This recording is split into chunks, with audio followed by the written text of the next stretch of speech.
आभूषण प्रदान किया है, उनको टीका किया है, मंगल माला पहना करके उनको आसन पर विराजित करके चरणों में बैठ करके एक बात कही, गुरुदेव अब आनंद से मैं आपसे एक प्रश्न करना चाहता हूँ। 1000 प्रश्न लेकर के मत जाओ, एक प्रश्न लेकर के जाओगे पूरे जीवन की समस्याओं का समाधान हो जाएगा। लेकिन लिस्ट जब बहुत बड़ी होगी ना तो पढ़ने का समय किसको है? आपके पास 4 घंटे भगवान की कथा सुनने का समय नहीं है तो भगवान के पास आपके जिंदगी भर की कथा सुनने का समय कहां है? आप उनकी कथा सुनो, वो तुम्हारी व्यथा को सुनेंगे और सुनेंगे ही नहीं, दूर भी करेंगे। वो तो कहता है हम कृपा करेंगे, हम करुणा करेंगे, हम दया करेंगे। तुम हमारे बालक हो। इस ब्रह्मांड में जो भी वस्तु है वो सब हमारे संतानों की है। जैसे हम अपने पिता की चल अचल संपत्ति के लिए अधिकृत होते हैं, वैसे ही ईश्वर कहता है कि तेरे को मानव बनाने के बाद इस पृथ्वी लोक में जितने संसाधन हैं तो अपने पुरुषार्थ से प्राप्त कर सकता है। बात इतनी सी है, मेरे मार्ग से भटकना नहीं। सब कुछ मिल जाए तो कहीं मेरे को नहीं भुला देना। तो क्या पूछा? बड़ी दिव्य बात पूछी। अतः पृच्छामि संसिद्धिं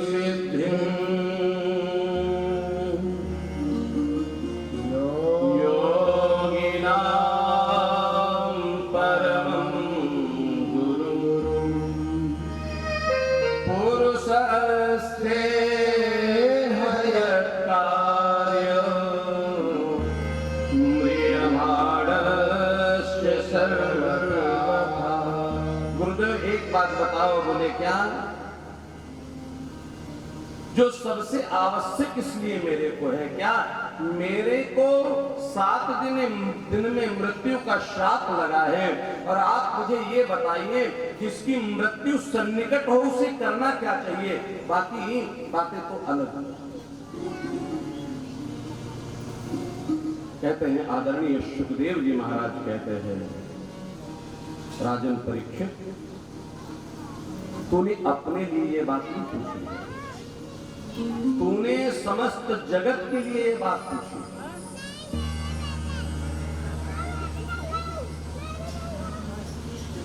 जिसकी मृत्यु सन्निकट हो उसे क्या करना चाहिए? लेकिन ये पता कहां चलता है कि किसकी मृत्यु सन्निकट है? तो बोले मृत्युलोक में आने के बाद प्रत्येक क्षण मानना चाहिए कि अगला क्षण कहीं हमारी मृत्यु का ही तो नहीं है।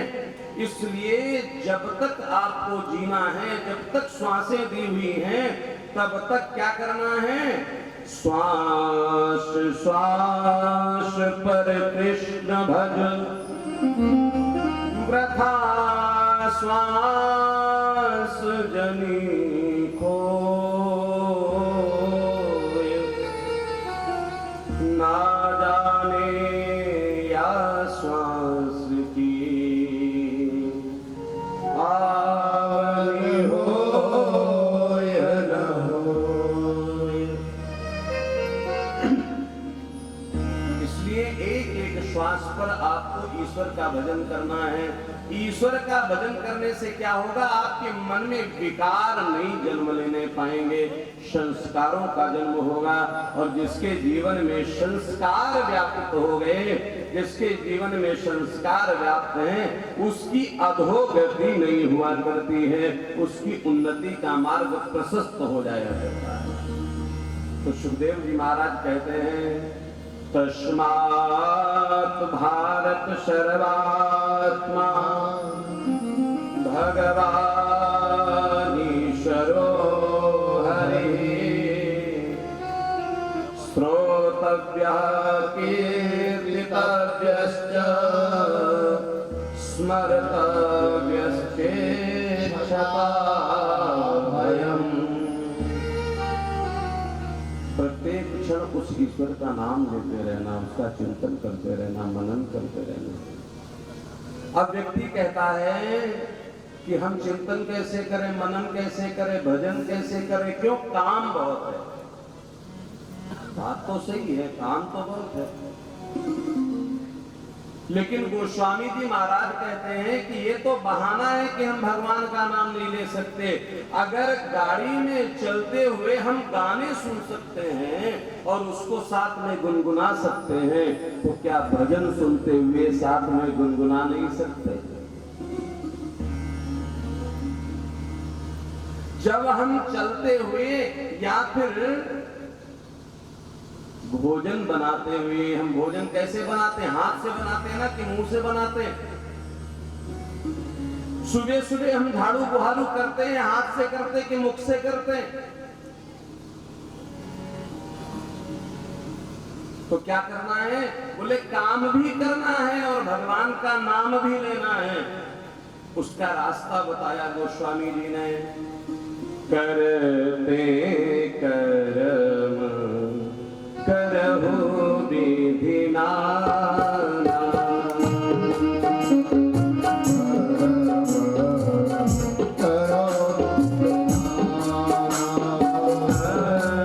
करते कर्म करहु विधि नाना, करते कर्म करो विधि नाना, मन राखो जहाँ श्री भगवान, मन राखो जहाँ श्री भगवान,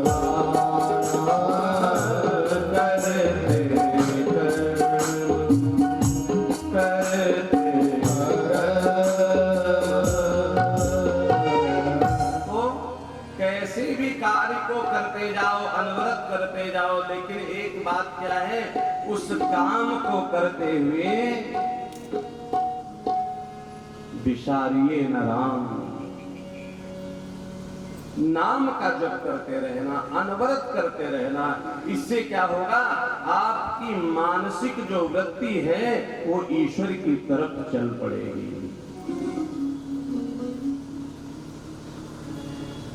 आदरणीय सुखदेव जी महाराज कहते हैं, देखो एक काम करना चाहिए,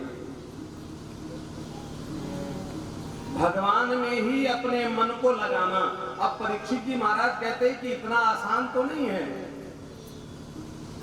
भगवान में मन को लगाना इतना आसान तो नहीं है, क्योंकि मन जो लगा है वो तो संसार में लगा हुआ है और हम संसारी हैं, तो स्वाभाविक बात है जन्म लेते ही माया का आवरण तो हमारे ऊपर आना ही है, लेकिन उस माया के आवरण को बार बार हटा करके भगवान की तरफ झांकना भी तो हमारा काम है।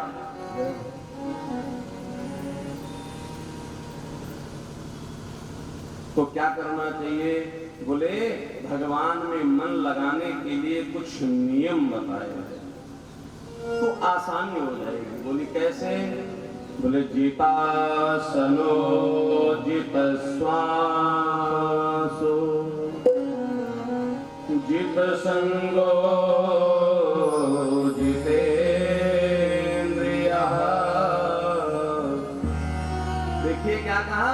बोले जितासनो जित श्वासो, एक आसन पर बहुत देर बैठने का अभ्यास करना।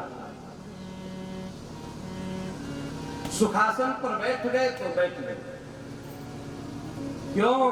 क्योंकि जब तक आसन सिद्ध नहीं होगा तो बोले जितासनो जित श्वासो, तब तक श्वास पर नियंत्रण नहीं होगा। आप कहीं से दौड़ करके आते हो ना, तो जब तक सही से 10 मिनट बैठ नहीं जाते, आसन को पुष्ट नहीं कर लेते, तब तक आप हाँफते रहते हो, आपकी श्वास की गति वो स्थिर नहीं रहा करती है।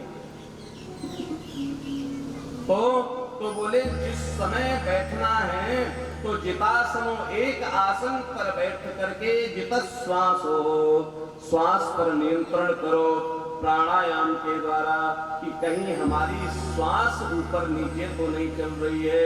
जिसकी श्वास सम चलती है, आप समझो उसके जीवन में रोग दोष उतने ही कम हुआ करते।